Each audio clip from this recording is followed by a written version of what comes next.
২০০১ সাল থেকে ২০০৫ সাল পর্যন্ত ভারত-বাংলাদেশ বর্ডার এতই কড়া ছিল যে বেগম খালেদা জিয়াকে বলা হয় ইন্ডিয়ার সাথে নেগোশিয়েট করতে।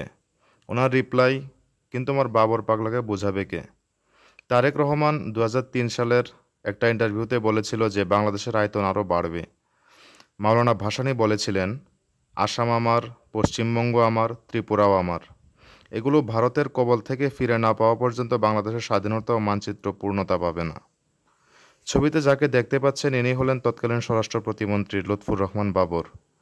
তিনি ১০ ট্রাক ভর্তি অস্ত্র, গোলাবারুদ, রকেটের লঞ্চার নিয়ে ভারতে পাঠাচ্ছিল ২০০৪ সালে।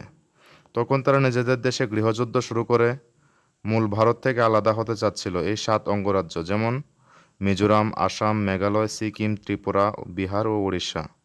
আর সেখানের আন্দোলনকারীদের ১০ ট্রাক অস্ত্র সাপ্লাই করেছিল এই মন্ত্রী। তারপর অস্ত্রসহ সে ধরা খায়, আর তারা আন্দোলন করতে পারেনি তারপর থেকে। এখানে ৪৬৩টি বাক্স অস্ত্রশস্ত্র সহ উদ্ধার করা হয়, যেগুলোর মধ্যে এমটিটি, এসএমজি, ইমিগান ৭৯০টি, গ্রেনেড ২৭,০০০, রকেট লঞ্চার ১৫০টি, ম্যাগাজিন ৬২০ এবং ১১,৪৩,৫২০টি গুলি। এগুলোর আনুমানিক মূল্য ২৭,০০০ কোটি টাকা।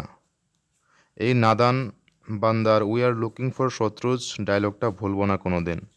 এই মামলায় যদিও তাকে আটকানো যায় নাই, কিন্তু ঘটনার সময় সে স্বরাষ্ট্রমন্ত্রী ছিল। ১০ ট্রাক অস্ত্র সেদিন ভারতে ঢুকলে আজ সেভেন সিস্টার্স অক্ষত থাকতো না। ভারত নিজেদের নিয়ে এতই ব্যস্ত থাকতো যে আমাদের দেশের অভ্যন্তরীণ বিষয় নিয়ে মাথা ঘামানোর সময় পেত না। ১৫ বছরের দুঃশাসন সহ্য করতে হতো না আমাদের দেশকে। এই কারণে ভারত সবসময় চাইতো বাংলাদেশের ভিতর দিয়ে করিডোর করে যেন সরাসরি এই ৭ অঙ্গরাজ্য নিয়ন্ত্রণ করতে পারে। তার জন্যই আজ রেলপথ তৈরি হয়েছে। আর এখন সেই মন্ত্রীর ছবি ভারত থেকে মুক্ত করেছে। সাহসী সেনা এবং বিডিআর অফিসার তৈরি করেছিল এই বাবরের হাত দিয়ে। বর্ডার প্রশ্নে বাবরের কোনো ছাড় ছিল না, ইন্ডিয়ার জন ছিল।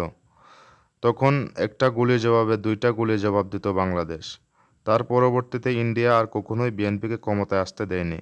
তার জন্য যা দরকার করেছে।